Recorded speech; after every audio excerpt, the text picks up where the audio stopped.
So yeah, I'll just jump right into it. Me and Zoe can both just start talking about what we do here on campus.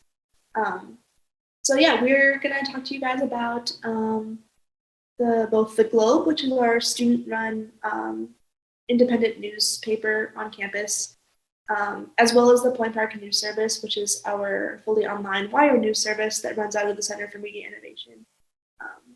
So these are our two outlets on campus for print and written journalism. This is me and Zoe's email addresses if anyone ever wants to reach out to us with anything. And so I am the editor-in-chief of the Globe, which, as I mentioned, is Point Park student-run newspaper since 1967. We print once a week on Wednesdays. So today we just had an issue come out. We had issue 10 of this semester come out. And we are also online at our website, ppuglobe.com, which I have sort of a screenshot of our front page up here. And we have 4 sections that we have at the newspaper, which I checked out the Freedom Area High School's your guys' newspaper, and they're pretty similar to ours. You know, we've got news, features in arts and entertainment, opinions, and sports is what we have. So Zoe, if you want to talk about the news service. Hi, my name is Zoey Angelucci. I'm a sophomore journalism major, and I'm also the editor of the Point Park News Service. So it's a wire news service, and basically we publish any and all work that students do and turn into us. It's basically just another way for students to get their work published, and sometimes even different news outlets from around Pittsburgh will republish the stories that we post on there. Like, for example, last spring, I had a bunch of students submit some works that they did for a video class, and the Pittsburgh City paper actually saw the works on the news service and asked if they could repost them. So different news services around Pittsburgh kind of look through and see if they want to repost any of the work. Unlike the Globe, it's more of like there's really no deadline. There's no like specific pitches or anything. It's kind of whatever you wrote, we'll post it, and that's about it. Yeah, and so something that we thought that we could do with you guys, which is something that we do for the Globe and the news service, is we do a pitch meeting every week. The way that the Globe operates, we do our pitch meetings on Mondays, and Monday night is whenever our editorial staff puts together our layout for the print edition. Tuesdays that gets sent off to get printed. We work with the Trib to print our newspaper. And then Wednesdays it arrives on campus and we deliver it to newsstands across campus. And then typically our deadlines for the next week are over the weekend at some point. We have a hard deadline on Fridays at 6, but that's flexible. And so that's sort of like what the news cycle looks like each week for us. As Zoe mentioned, with the news service, it's a bit more flexible than that. We sort of take things and edit them and post them on a rolling basis as we get them to the website. Since there's not a print edition, and we don't have to worry about the deadline to send things into print or to get them delivered to the newsstands. But as I said, every week's cycle starts with the pitch meeting on Mondays. And this is where, in a non-COVID year, we would meet in person and we would discuss the things that are going to be in the paper each week. But now with COVID, we've started to do it over Zoom, like we're doing right now. And it works just fine that way as well. So one thing that we thought we could do with you guys was to do a pitch meeting where we just, sort of just throw around our ideas for stories. And as I have on this slide, in the Globe, we do stories from around Point Park's campus, but also in Pittsburgh, anything happening in Pittsburgh, or even national news with a local hook. So, for example, we had our editors cover, things about the election or things about vaccinations or things about COVID, but they localize them by getting sources who are from Pittsburgh or from campus, or they talk about, how vaccinations are going in Pittsburgh versus how they're going nationally. Um, and also, we publish a lot of photos in our news section. So as I put here, the Globe hires 2 editors for news and 1 photo editor for news. And so usually at our pitch meetings, our 2 news editors give their ideas for stories. Our photo editor gives her ideas for photos, but also we take ideas from anyone who's in the meeting, any writers, any other editors as well. So something that I thought we could talk about was, if any of you in this meeting have ideas for news stories or things that you want to cover at your school coming up, things you want to cover from around Pittsburgh or even nationally, we could talk about that. So I just wanted to open it up to see if anyone has any ideas for stories that are, newsy and news related. I know here at Avonworth, we're going to be working on some stuff like in relation to teacher vaccinations and how that's progressing and stuff like that. And I think that's probably a pretty widespread one because that's pretty universal right now. Like lots of schools, their teachers are getting vaccinated this month if they choose. Yeah, I was going to say that too. I think that because now that it's an option for teachers to get it, whereas before it wasn't really, unless you were in the over 75 age range. I think that like a lot of teachers at Avonworth chose to get it, and so we had like online, like we were all virtual on the days that a lot of teachers were getting it. So I think that like that could be something that people would definitely be interested in. Yeah, I think that sounds like a great idea. You guys could write about, the teachers at your school who are getting vaccinated. Something that would also be cool to talk to them about is, if they have been vaccinated, have they experienced any side effects? What's that like? Because I think there are a lot of people, especially, in your readership, who are younger, and so they haven't gotten vaccinated yet. So that could be a really interesting story for them, and something that's really pertinent and local to your guys' school. So that's a good idea.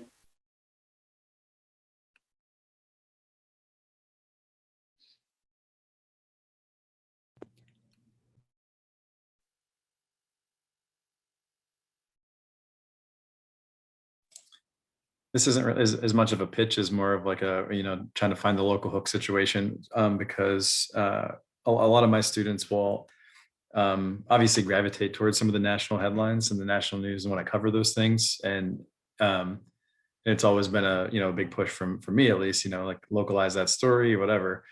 They tend to struggle sometimes identifying a good local source for, like, for example, like we just we're publishing this week also, and one of my news editors did a story on the winter storm devastation in Texas, and she did a decent job covering the story but trying to find somebody that could speak with any level of relevance or credibility, I guess, on that topic, that's where some of those struggles come in. So some will shy away from those sort of stories because they don't know of anybody that they could reach out to that they feel like would provide that. Or they, they're going back to the same science teacher every time there's something in the science world to ask to get a quote on that or whatever, or they're getting, or sometimes they'll get a friend of theirs to just have an opinion on it. And so that's where I guess, just from your vantage point, how do you steer some of your reporters to localize stories whenever those are some of the struggles that they might have? Yeah, that's a great question. And I would say that we have some similar struggles sometimes. Being at a university, there are a lot of professors that people can reach out to. So we have had our news editors cover things about COVID, things about vaccinations. We have, there's a professor we have on campus who her specialty is like microbiology and infectious diseases. And so we've talked to her so many times over the past year. So for us, it's been a struggle to sort of get a variety of sources, especially because Point Park is such a small school. We don't have like a lot of professors in each area. We usually only have one or two that specialize in these things. So a lot of our editors have been reaching out to professors at Pitt or other local universities or other schools because, you know, even if it's not a Point Park professor, it's still a Pittsburgh professor and it's still a local professional who, you know, may have a handle on what the problems are in Pittsburgh, which pertain to students. So yeah, it's been a lot of trying to push students to, you know, just reach out beyond our immediate reach. And some editors have taken to that, you know, more than other editors, but yeah. So it's just, you know, a lot of encouraging them to do that. And also, you know, sometimes you have to take the first step for them. So you have to find the contact information of someone specifically and say, here, this person, because, you know, maybe they're hesitant to go looking. So yeah, it is a struggle, and we have a lot of the same struggles, but yeah, so it's a lot of just, you know, looking beyond the immediate reach, and even looking at places where you wouldn't think to look. You know, a lot of our editors go from Point Park to Pitt, but you know, there's I would say like 6 or 7 universities in Pittsburgh, so you know, the wealth of experts to draw from is large. So. And I would tell, you know, anyone who's a high school writer who writes for a high school paper, I would say, you know, don't be afraid to reach out to a college professor about a story. You know, you might be afraid that they won't want to talk to you because, you know, it's a high school newspaper. But a lot of the times these people will absolutely talk to you because they just want factual information to be out there, no matter where that source is. So yeah, definitely don't feel like you're not empowered to talk to people who are like actual professionals or professors at universities. They probably won't turn you down. Some other things, like I know that our school, now that more teachers are getting vaccinated, that comes with it like changes in our schedule. So we're writing about that. Like we've had this whole year asynchronous Wednesdays where we pretty much don't like we have neither virtual classes nor in-person classes, and it's kind of the day when all of the school buildings get cleaned, at least for middle school and high school. So we were going to write about that, and then our swim team just went to states, so I think there's someone writing about that, and AP testing coming up. I just found the article assignment document, so that's where the influx of new articles that I remembered. But yeah, I think a pretty big one was going to be like teacher vaccination, stuff like that. Yeah, that sounds great. Also, the AP testing story sounds very interesting to me, just because I think they did AP testing with COVID last year, but it was like very rushed because COVID like just started. So I think it would be cool to write a story about like what has changed between then and now with how Yeah. teachers are administering AP tests in the age of COVID. Like, are they improving that method? I know a lot of people had issues last year doing it online. So Yeah, definitely. I heard about that. yeah, I think that would be a great news story. So yeah, does anyone else have anything for news? Because then we can move on to features in A&E, and that's really fun.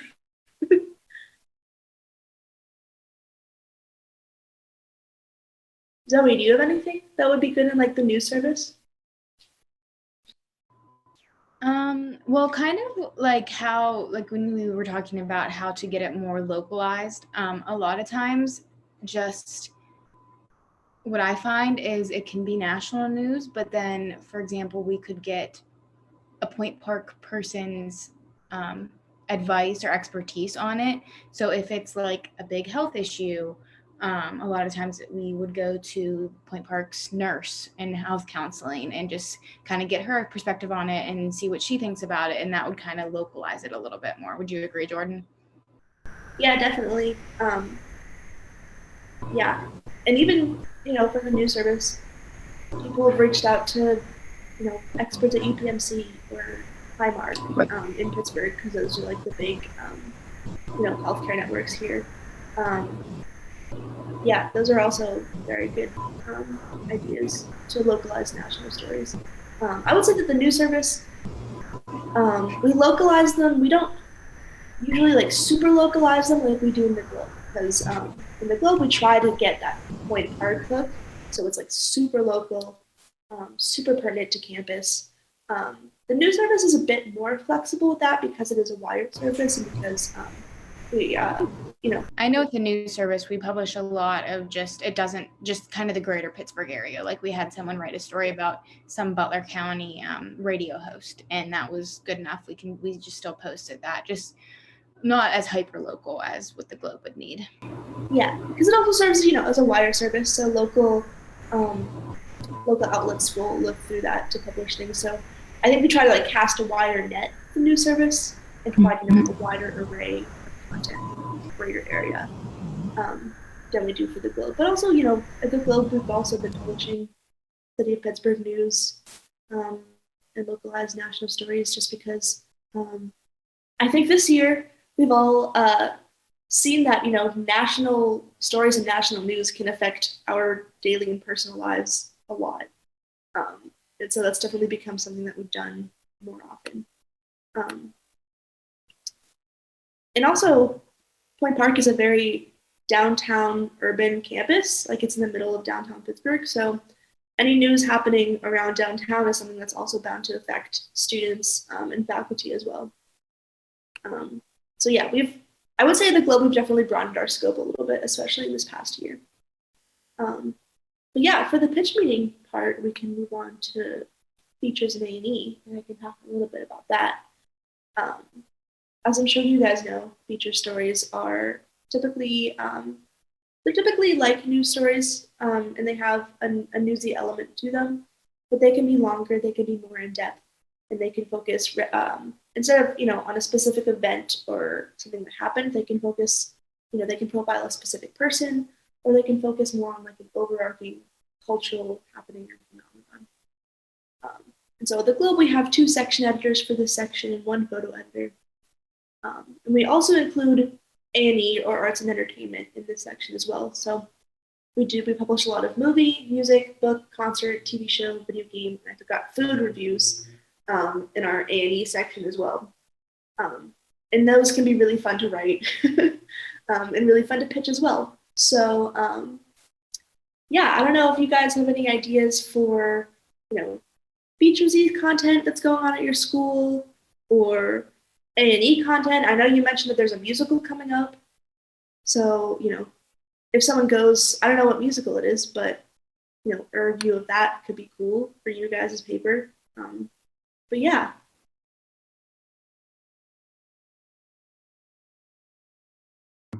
Yeah, we typically do. They do usually cover that, and they will be. It's the 25th annual Putnam County Spelling Bee, and they've never, smallest cast they've had in a long time, just trying to get by with what they have in the club. But obviously, like how last year was almost ready to go off before they had to cancel everything, and they're still paying tribute to last year's cast in the lobby with some of the decorations from that musical are still put together. And then so this year, just kind of how they're working around some of the COVID protocols with audience limitations and seating in the auditorium and things like that. And because that show is it can be modernized, like it can kind of work itself in. There's some creative license with it, that they even worked in some pandemic humor into some of the areas where they could have that license. So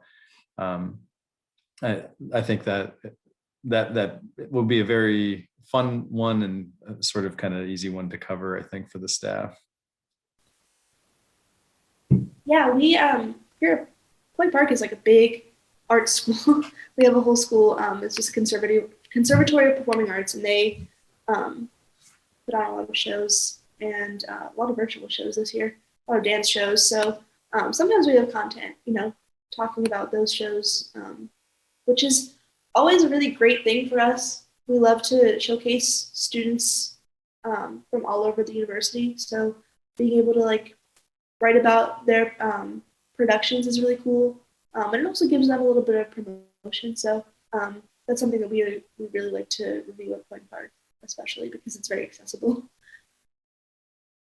But yeah, another thing we do in our A&E section, we review a lot of new Netflix releases, a lot of new album releases. We have a columnist in our A&E section. His name's Zach, and he reviews a couple new albums a week, I think, because he's really into music. And we have a columnist who his thing is that every week he goes to a new coffee shop in Pittsburgh and he orders 1 cup of black coffee and writes a review of that. And that's what he does. And like, that's his thing. And it's pretty good because it keeps it consistent every week. But yeah, things like that are, it's sometimes it seems weird to do because, you're thinking this new Netflix release, like, I don't know how this like pertains to the student body, or I don't know if they'll find this interesting, but a lot of the times they do really enjoy our reviews. And I think that's just because, they like to hear about the movie from the perspective of someone that they relate to, which is a fellow student who's around their age. Yeah, so that's always a great thing to do as well. So I don't know if you guys know of any new releases, new movies, new shows, anything you've been enjoying recently that you could write a review of. Yeah, that would be great.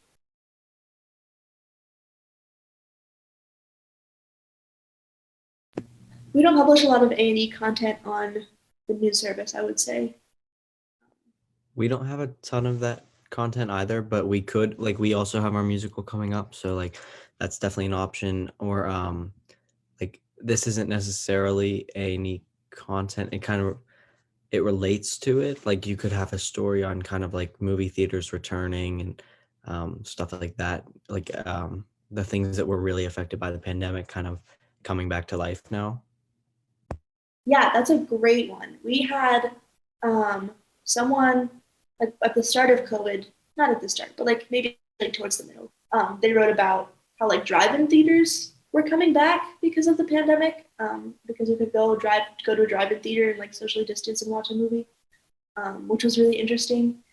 And I know we had someone who I think they just pitched this recently, but they want to like do that thing where you go to like AMC and you rent out the whole theater for like $100 and just watch a movie by yourself. So yeah, those are all really interesting ideas. And I imagine that as we transition to life after COVID, there will be a lot of things like that. Like what are concerts going to be like? Would be a great thing to talk about. Our music festival is going to be a thing anymore. Will people actually still go to the movies, or will they just, because a lot of these streaming services have sort of, started just releasing movies directly to HBO Max or Disney Plus. So, yeah, talking about, what the future is going to look like for these sort of media outlets and arts and entertainment outlets would be great. I'm currently in a feature writing class, and in that class we've talked to a lot of like reporters and feature writers. And I know that as annoying as it is, COVID is always a feature writing angle. There's like, how are people displaying their art, or like music festivals, movie theaters? COVID is always a good angle to go with whenever it turns. Okay. Yeah, we've had lots of lots of COVID coverage this year. Yeah, I just did an interview with someone. They were writing a piece about like how journalists have adapted to the pandemic. And he was like, well, has there been any like positives with COVID? And I'm like, it sucks to say because like the pandemic has been awful, but it's made great headlines and great news. And it's it feels weird to say that. Like, I don't want to celebrate a tragedy, and I'm not, but also, the content writes itself when it comes to the pandemic. So in ways it's made our jobs harder, but in ways it's made it a little bit easier. Yeah, that makes sense. Like, there's been a lot of I feel like there's been more coverage than usual. And like, especially, we kind of jump started an Instagram account this year, and a lot of our coverage is like back in November when our school was like kind of like on the verge of like, are they going to shut down? Are they not? We shut down for like a couple days, then we went back for a week, and then like it was really a constantly updating situation. And a way for us to get this information out there was to post on our Instagram story a lot. Yes, I wanted to ask you guys about social media because um, I would say that social media for us has changed a lot with COVID.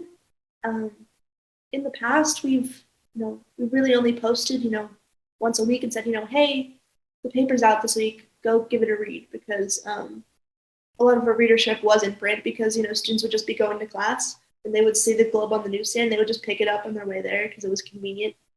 But we've had to definitely change that now because there's not very many students on campus. A lot of students have elected to take all of their classes online, and a lot of students are living at home this year to save money. So we've had to like change our approach on social media to really push people to go to our website and publish or post a lot of links to relevant articles on there. And so I'd say we've been posting like more regularly, and it's been a lot less of like, hey, go grab the paper and like, hey, go to our website. And I think it's been moderately successful. We've definitely had increased readership on their website this year. The Globe was like a very unique like publication in the sense that like most of our readership prior to COVID was in print, which is weird because everyone's readership in print has been going down and has been going up online. But as I said, yeah, students would just grab the print edition out of convenience because they saw it on campus somewhere. But yeah, we've had definitely more online website traffic because of COVID. We can get meta and write a story about that even if we wanted to. Jordyn, I'm going to jump in and ask a question. Did you ever have someone like live tweet or do some like reporting on the fly and put that on the website straight away and then update it later? Or are you, I know Mr. Fitzpatrick asked me, since what they do a lot is still prepare everything and then the website ends up being a mirror image of what's printed. Are you still keeping keeping more in that vein, or are you like doing a lot more web updates? And did it change from pre-pandemic to now? Yeah, I would say that for the most part, I think do what you guys do, which is upload everything on like a regular basis. So everything gets uploaded on Wednesdays when the paper comes out rather than on a rolling basis. The new service is completely different in that vein. But we've been experimenting with doing, more posting things as they happen, I guess. We've done that a couple times. The other reason it's difficult is because, and I'm sure you guys at Freedom relate to this, but it's, it's a student-run publication, so students have their schedules, and they don't want to deviate from them or change the routine, which, like, I totally understand. So a lot of the times it's just easiest to post that way. But I've experimented a couple of times with posting things on different days. And some people have like freaked out about that. They've been like, whoa, because the Globe only posts on Wednesdays. Like, what's this? So yeah, some people I have found are resistant to change in that way. But we're trying a little bit. But I mean, Zoey, if you want to talk about this, because the news service is totally different in that way. Yeah. Well, with the news service, we kind of just post whenever we get stuff. And I know, like, especially this recent semester, we haven't really had many postings just because I don't think as many students are writing anymore. So I think with the pandemic, it's definitely hard because there's not as much, people are getting bored. People are getting bored of reporting on the same stuff. Yeah, definitely. And I mean, there's also, the aspect of, when things get written, they have to go through a certain number of eyes before they get posted. Otherwise, you run into problems.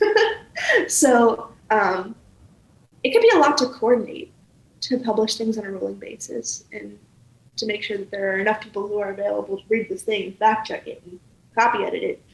before it gets posted so that you avoid those mistakes. Um, but sometimes the stars align and it works out to where you can publish things as they happen. Um, we've done that a couple of times, and I don't know, it's something that I think we want to do more of because I've noticed that the couple of times that I've done it, those things have gotten so much readership because they've been so timely and have been uploaded at such a timely point. Um, so yeah, it's definitely something I think it's like the goal to work towards. Yeah, and I remember, so I'm Stacy. I'm the graduate assistant at the CMI. I didn't introduce myself, but I worked in newsrooms before working at the CMI, and we had the same struggles as professionals with signs all over the newsroom that said "Think web first." And I think a lot of professional newsrooms are caught up more now, but it took a while.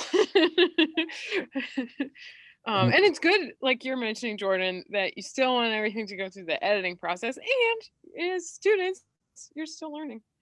I think it would take an effort where if there was maybe something you knew was coming up, like if you wanted to give it a try with coverage of, say, like state championship, you know, football game or basketball game or something, where you were like, okay, we know the game is going to start at this day and this time. We know it'll be finished at this time. Like, we want to have everybody in place to get our coverage online, right after the game or half hour after, and try to set a goal when there's something um, you don't have to predict, like, you know that the game is going to happen.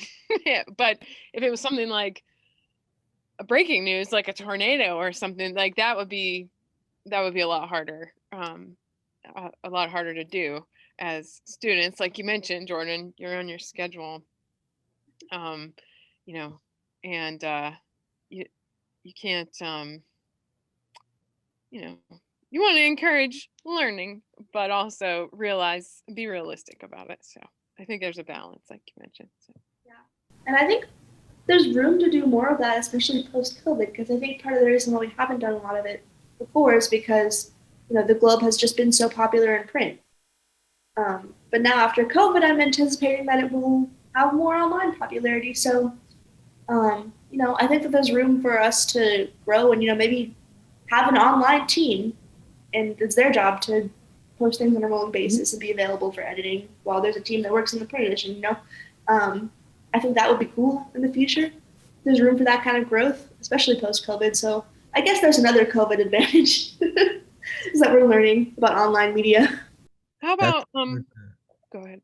okay, thanks.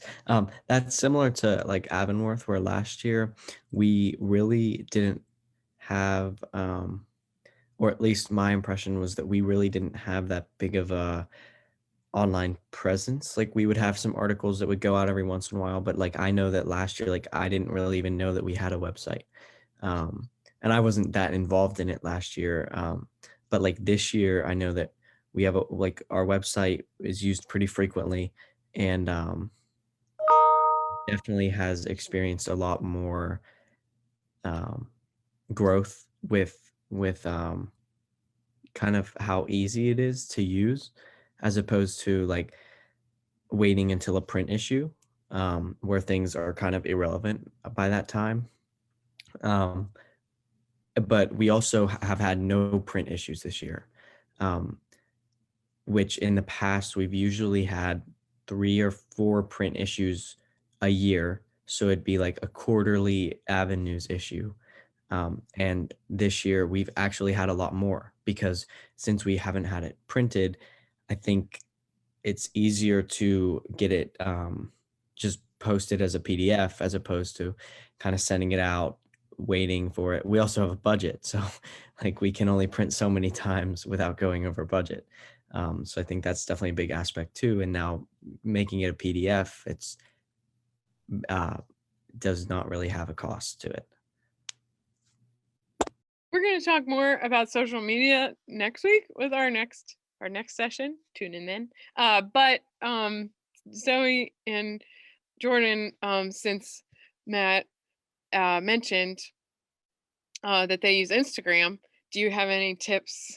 Like, is that another way to maybe, so you're not posting, because Instagram specifically isn't geared toward text and like links to stories, but I've seen the Globe do some cool stuff like meet the staff kind of stuff, or like, have you had to come up with other ideas or beef up um, those things on social media because of the pandemic?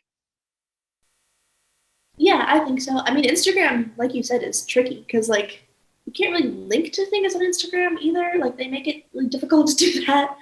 It's definitely more of like a visual medium. So we definitely like tried to showcase like some of our really good photojournalism on there. We did do like a whole like meet the staff series, which was really fun, and definitely like personalized us a little bit because sometimes I don't think that students really know who runs the Globe or like who's behind it. Um, And we do horoscopes on the Globe Instagram, which a lot of people enjoy now because like astrology and stuff is like on the rise. Um, and I'm trying to think of, oh, we've also done merch giveaways on the Instagram as well. I have like boxes behind me of like Globe mugs and like stress balls and pens and stuff that we have to get rid of. So we've done things like that on Instagram as well. So yeah, Instagram is like, I don't know. It's definitely more difficult to use than like Twitter or Facebook, but you can do like some really cool creative things on there.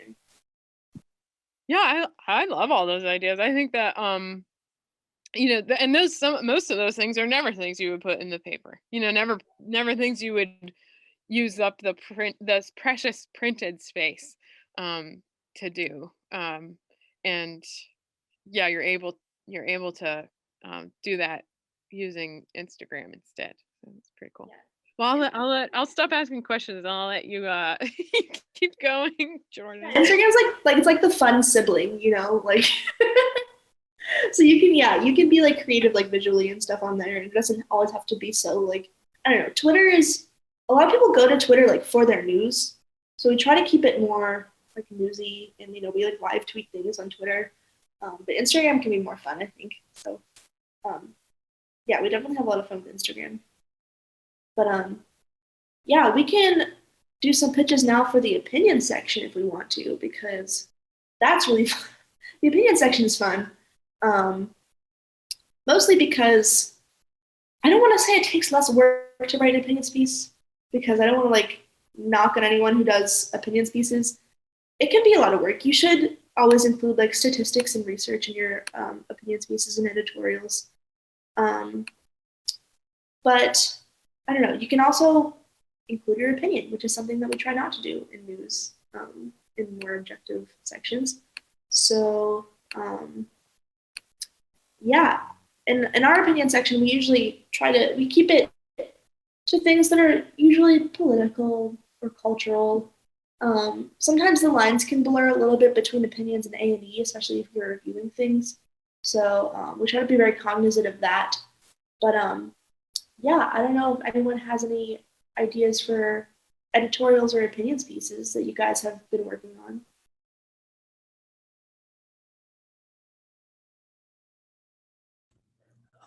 Every issue we have like a first word and a last word because we have co-editors. So usually they each of them does one of those, or not, there isn't two, like one of them picks the first word, one of them does the last word. And this issue particularly, we're going to have one in April that's going to be all underclassmen and no seniors. And then there's going to be a senior issue in May, and that's going to talk about like there have been a ton of changes like with learning and scheduling and all that stuff like throughout the past 4 years, and obviously like reflecting on COVID and stuff like that. So that's going to be a big focus of the senior issue, and then this is just kind of going to be like a normal issue with some news and stuff like that. I know in the senior issue there's going to be lots of editorials, lots of opinions, and like, because it's reflecting on their time and what they thought of all the changes and stuff like that. But I know that this one's usually, we typically don't have too many opinion pieces, although we do have a politics section So there is like opinionated pieces in there, and every once in a while we have an opinion piece as well.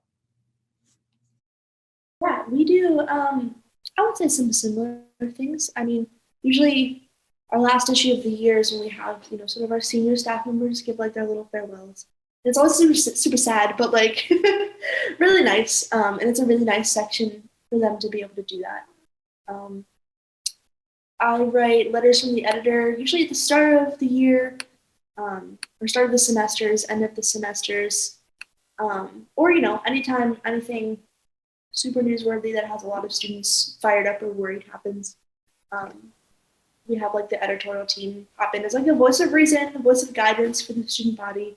It's a great place to do that. But yeah, it is also like a really great place to have people write about political opinions, but also opinions about things that are going on at the school. And it's a good way for students to have a voice in that too.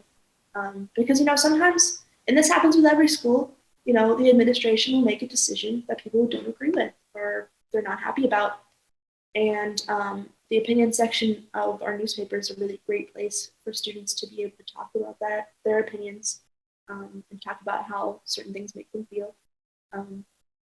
So yeah, I would say the opinions pages or the opinion section is a really great place for students to just have a voice. And it's a very accessible page as well because you don't necessarily have to know a whole lot about journalism or a whole lot about AP style or certain writing conventions to write an opinions piece either. So it's definitely one of our most accessible sections to the student body, I would say. Zoe, has the news service published columns? No, we never really have. I don't think anyone's ever offered. I definitely think it would be interesting to add if anyone's ever interested in it. It's just never really come up, but I'm not opposed, and I don't think Jordyn or Andy would be either.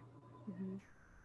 And then Jordyn, I had a question for you. I know you've recently written about how you have to moderate the comments, and sometimes the comments are about your writing or about things that you as the editor-in-chief are signing off on, and so kind of like being in that position of having to let people give their opinion through the comments. I don't know if maybe that's something that like a high school newspaper wouldn't have to deal with, but if it's online, and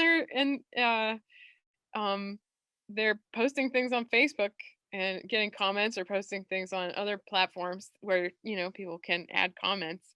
Do you want to say more about how you have like grappled with that? Yeah. I think whenever I got hired to be editor-in-chief, that's something I wasn't expecting, but I ended up as a site moderator overseeing everything. And so whenever you oversee everything, you also oversee the comments that are left on not only every article, but also your own article. So I often joke that like the weirdest part of my job is that I have to like read and approve my own hate comments. And it can be not great, like mentally. It can be mentally taxing and hurtful, but you also just have to, I guess, separate yourself from it a little bit. And also, I've noticed like for every hate comment that I receive or that gets left, there's like 10 comments that are positive and 10 messages I receive that are very encouraging and nice. So a lot of it is focusing more on that and just not taking it personally. People in journalism always say like you have to have a thick skin to be in journalism, and I don't necessarily like love that sentiment because I think that as a journalist you're allowed to be upset and you're allowed to be hurt by what people say about you because sometimes people say some not so nice things about you. But I don't know. I think it's more so about learning to just not focus on it so much and focus more on the positives because there are a lot of those as well. But yeah. One thing I think a lot of people think that we like don't publish certain comments. We don't really not publish comments that are mean. Like we don't publish comments with offensive or like there's a line like we don't publish comments with like offensive language in them or like spam comments or anything like that. But like for the most part, like even if it's not so nice, but it's, not using any horrible language, we'll still publish it on the website, because, the nature of newspapers is to protect that First Amendment, right, and to let those discussions happen. But I would say in terms of opinions pieces, we're probably a bit more careful in that we don't publish things that have offensive statements in them, just because we're also mindful of who our readership is and what they want to see as well. And also because whenever the newspaper publishes an opinions piece, it is coming from a place of authority. And it is, even if someone's byline is on it, it is representative of the whole paper. So our guidelines for what we publish and what we allow in the comment section is a bit different because, articles in internet comments are a bit different in terms of who's writing them and in terms of how they're written. So that's sort of how we navigate that. I don't know if you guys have similar controversies or issues, but things can get contentious here with that, definitely. Yeah, we don't like on our website, I don't think we have comments, or if we do, like it's not used frequently. Like I've never really heard of like an issue that we've had to deal with through that, which is good, I guess. And like similarly on our Instagram account, we don't really get like bad comments, like or like many comments at all. And I think that's probably because like we're a small school and everyone knows each other. There's like a graduating class of like 120. So I think that if someone said that, um, like it's not like some like anonymous random person, like you would know exactly who it is. And like if they have an issue with it, like they can pretty much just talk to the person or like um they don't have like they generally don't use like a like comment like on social media. They'll just kind of like hash it out, together like in school or something like that. Zoe, I wanted to ask, have you ever gotten story ideas from comments or other social media posts? I know you often solicit for sources, Jordyn, on because I've seen them where and the reporters too will say like, hey, does anybody have this issue? I'm writing a story about it. Please retweet it so that other people can see it if they want to contribute too. So that's another way to use social media. But I wonder if anything ever comes from the comments. I'm not sure. Yeah, sometimes people leave like mean comments and they're like, why didn't you do this? And I'm like, oh, maybe we could do this. And we do another piece and it does that. So yeah, there's like multiple ways to interpret negative comments as well. But also, like you said, social media can be horrible because people are mean to you online, or it can be super useful because like using Twitter and stuff is a great way to get like people's perspectives, especially if you're writing about like an issue that affects a lot of people and you're like, hey, I need someone's opinion about this, and it's something that they can complain about. Usually they will hit you up and complain about it to you because they just want to complain. But those complaints can be useful in your reporting. So yeah, social media it's like a blessing and a curse, but I would say more so it's useful than it is harmful. That's something they used to call it reporter one ads whenever, and that's another thing I think probably saves you space in the print. You don't have to print like in next week's paper we're going to have a story about such and such, contact so and so. You can just put it on Twitter instead, and that saves the printed space. Yeah, and it's like very conversational, and I think in that way very approachable. People just like DM you on like your personal Twitter, and talk about whatever. So yeah, it's definitely a good way to get sources. I don't know how you guys get sources usually for your pieces. I'd be interested to know. We do use Instagram. We for example had a article.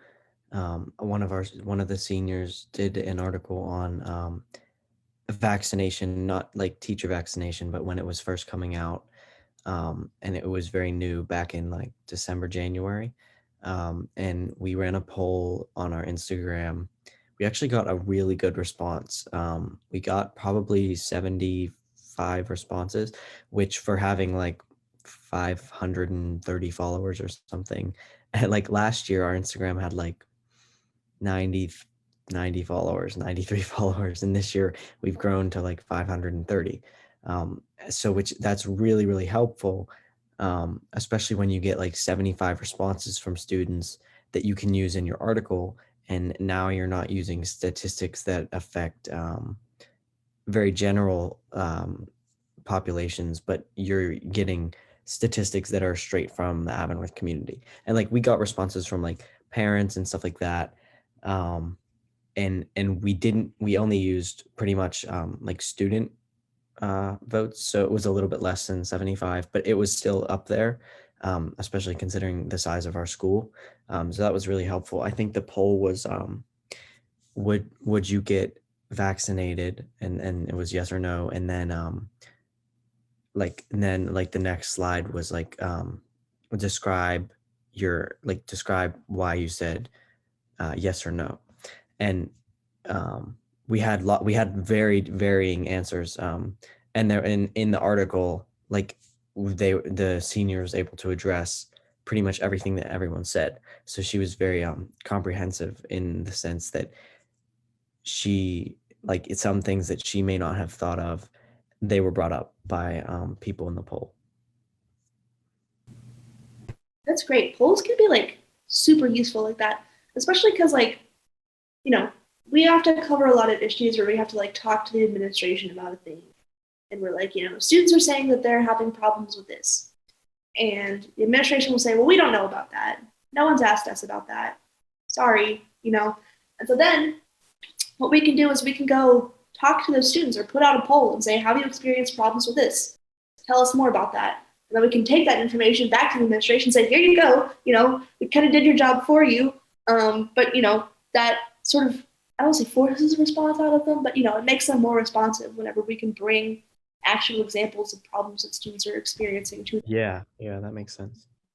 I think another like print versus online thing would be maybe, you know, you don't put the full survey or full poll results in your printed story, but you can tease to the website and say, to see the full results, go to the website. And Jordyn, when you and I talked, you had said some stories you even do that, where it's a long story and you just do an excerpt and then you tease to the website. Yeah. And I mean, that serves two purposes. Like, it drives people to the website, but also when you're trying to fit a whole story in print, sometimes it's like super hard. And so it also makes it so you don't have to fit the whole story in print. You can just do as much as you can and then say, read the rest online. And then it drives people online. So it has like a couple benefits to it. That's another thing you can do to, I guess, increase online readership. It might also be that, you know, when you see it on the page, sometimes it's really intimidating on a printed page, and a long story, like, it's like, oh my God, there's so much text. But then when you see it online, as long as it's got, you know, good lead, something that draws you in, like, you're going to read the whole story no matter how long it is. So that is another way to think about it. A 5-column story on a printed page of 10-point font is horrifying to look at. Unless like the headline is really good and unless something really big happened, we try to avoid doing that in the layout, but no one's going to read it. So yeah, you usually get more online readership with those kind of stories because, you know, it might be a long scroll, but it's on the screen. It's not huge. This font's a little bigger, so people are usually more receptive to reading it online. Mm-hmm. And that plays out with professional journalists too, I think. Well, I don't know if do you want to go back to sports? We didn't talk about Sports. Yeah, we can talk a little bit about sports. It's the last section that we've got. Usually in our sports pages, we cover games from our university sports teams, which, like Point Park sports teams, we're not like D1 or anything. We play in the NAIA, which is, I don't even know what that stands for. But I know like our specific conference is the River States Conference. And so, it's not as competitive or as like, just the stakes are as high as a bigger school. So it could be fun to cover those kind of sports. But we also talk about Pittsburgh sports a lot, but we have sports columns and sports photos. So I think it was you, Matthew, who mentioned your swim team earlier. That would be a great sports story. I think sports stories are news stories. It's just a more specific category of news. Yeah, definitely. I was there, so I was going to write the article, but we're actually having a senior that's on the team. She wasn't there, but she made it to Whippeals, and she was like pretty integral part of the team. So she's going to be writing that article, and I don't know if it's coming out in the April issue or if it's going to come out in the May issue, but I would assume the April issue because it might be, like we were talking about earlier, might be a little bit outdated by the time it gets to like graduation in May. I have another meeting, but this was really good. Do you know if like this slideshow will be shared with us or anything, so like we can like reference it in the future? I can email it to Stacy. Mm-hmm. Yeah, I could send it out. Mm-hmm. Okay, yeah, that would be perfect. Thank you so much. Yeah. Did you have any more questions before you go? No, I don't think so. I thought this was like really, really helpful, especially like as we go into an ever increasingly online world. Yeah, and consider tuning in next week for social media. Yeah, definitely. Thank you so much. I'll see you.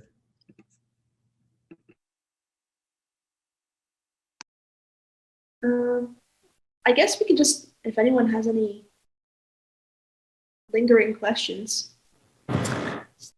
Yeah, except my digital editor-in-chief's on here, Sarah, and like the one thing that I know Stacey brought it up a little bit ago, but right now our biggest thing is like, we've been a print issue since before I took over 9 years ago.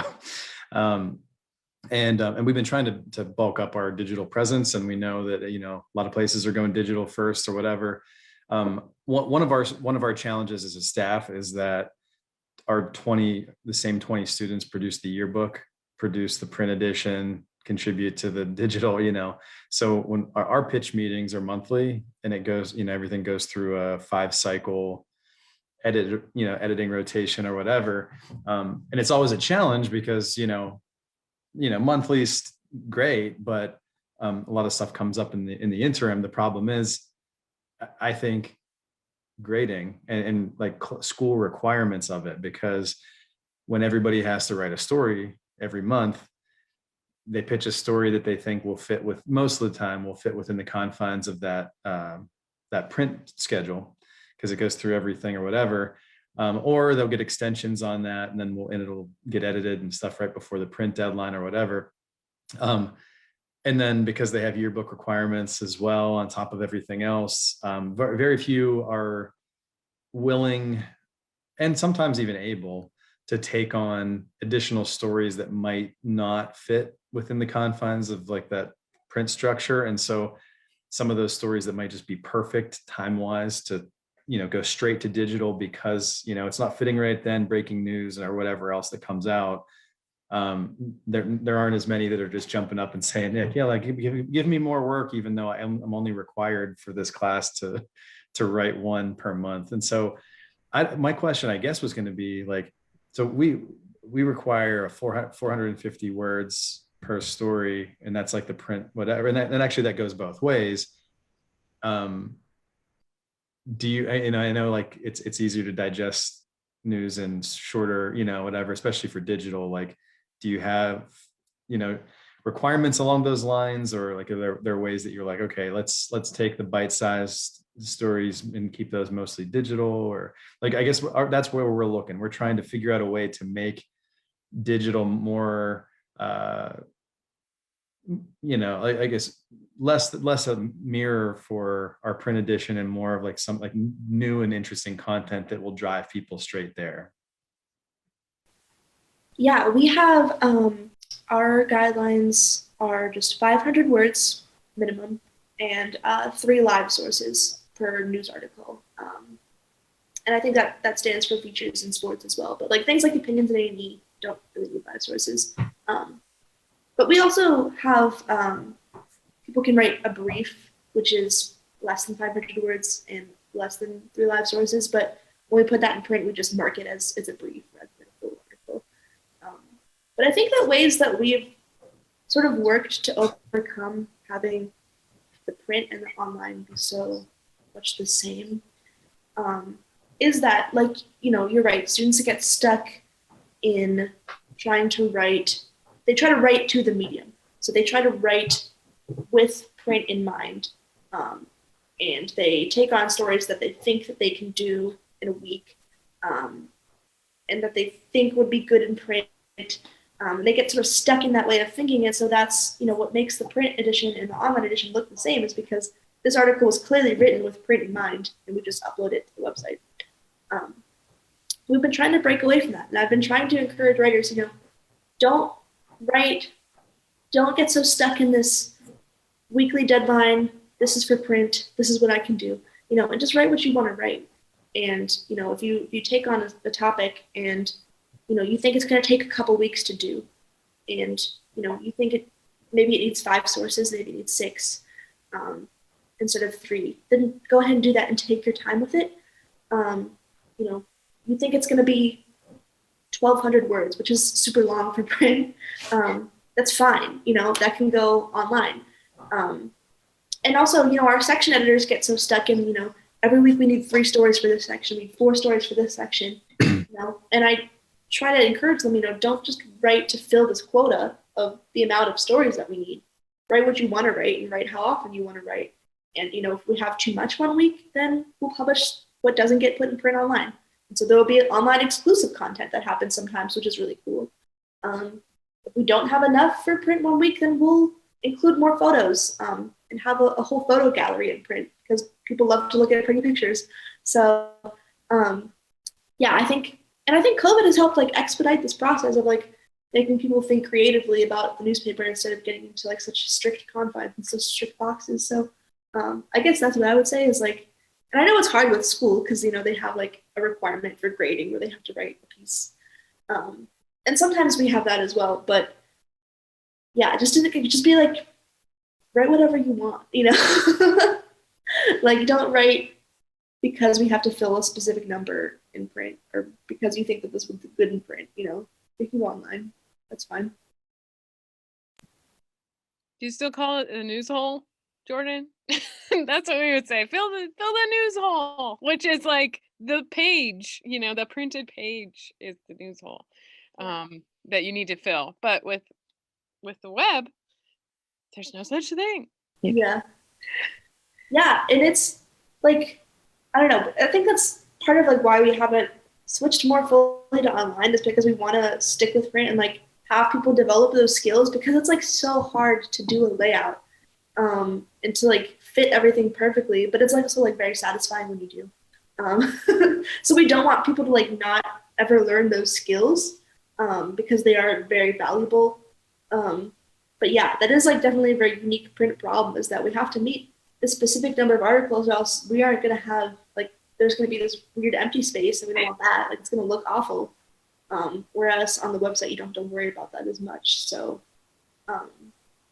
yeah, it's definitely a trade-off there that we deal with. And that's where most of our time on the newspaper goes to too, is putting the layout together on Mondays. We spend 8 hours on Mondays doing that, and it's so time consuming. And sometimes I'm this isn't worth it, we should just do it online. But it is worth it, because it's a skill that you learn, and people still do read in print, so they appreciate a nice looking page. Do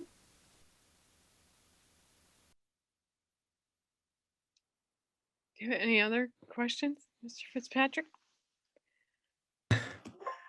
I don't think so right now, really. I mean, it's everything you just said. I agree with as well. But some of the limitations, I know it's with the with that. I've had some editors that have gone on and they write for the Yellow Jacket, or they write for the Rocket, and some have written for the Globe. And it's oh, it's not, we actually get a little bit of pay for, doing this work. We don't need to, we don't get a grade for it. I'm like, that would be great if I could pay the, the folks, or if I would get paid sometimes for some of these, but, it's more of just like we don't want the web to be, we don't want the digital end to be the dumping ground for what doesn't fit. And because we only have the singular pitch meeting, and it's just the way that the editing process takes so long to get through before layout even begins. We're just constantly looking for ideas for like trying to figure out, and again, it's like, I'd like to be able to say, okay, write for digital, you can, put out a story that's maybe 300 words or something.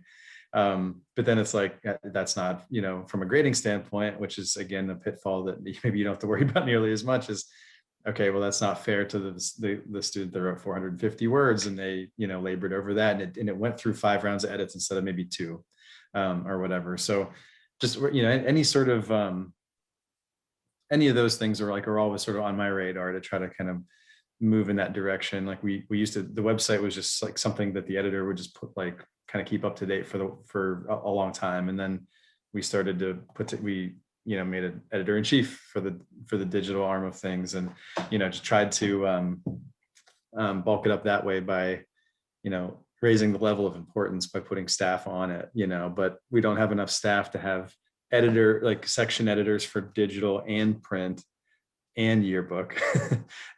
So that's kind of where we are at this point. So we're, we do Facebook, Twitter, and Instagram. We have different people for socials that I think will join us next week. But Sarah basically will take the content from, the edited content, and then she will upload our PDF, but then also the stories get uploaded separately. And then we do have occasional online exclusives. It happens occasionally, but it's usually, and I mean, Sarah, you can correct me if I'm wrong, I guess it's usually almost like an accident, that we have extra stuff to publish or whatever. Like we don't have a whole lot of evergreen content to pull from, either. So it's just, that's where it is. But I'm never one to settle. I'm always trying to figure out a different way to kind of go about that. But yeah, I mean, that's like the thing, like, we don't do this for a grade or anything, so there's no constraints there. We also don't get paid in our newspaper either. This is like a total labor of love. I get this nice office at least, but other than that, it is like, yeah. But sometimes I'm like, what am I doing this for? But like, it's, it's for the love of journalism, which is which is nice, and also some really good experience. So yeah, students are always very focused on grades though. But obviously if you can push like this is really great experience. If you want to go into this is, when I was in high school, I was the editor-in-chief of my high school's newspaper as well, and then went on to study it in college, and am now editor-in-chief of my college newspaper. So it really does build like that, like all the experience you get in one place, it does carry you to the next one. So that is true.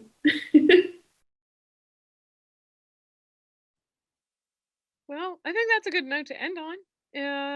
Unless anybody else has anything more that they want to add. Thanks so much, Jordyn and Zoey.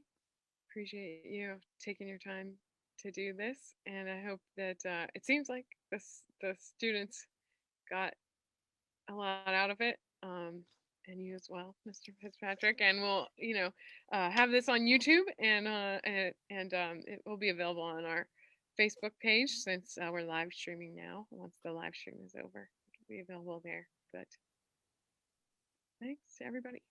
Yeah, thank you. And yeah, look back next week, 2:30 Wednesday. We'll be back here talking about social media with myself. I'm going to contribute, but mainly Hannah Graziano, who is the social media manager for Point Park University, who is going to discuss social media management. There's a lot to discuss. So, all right. Thanks everybody.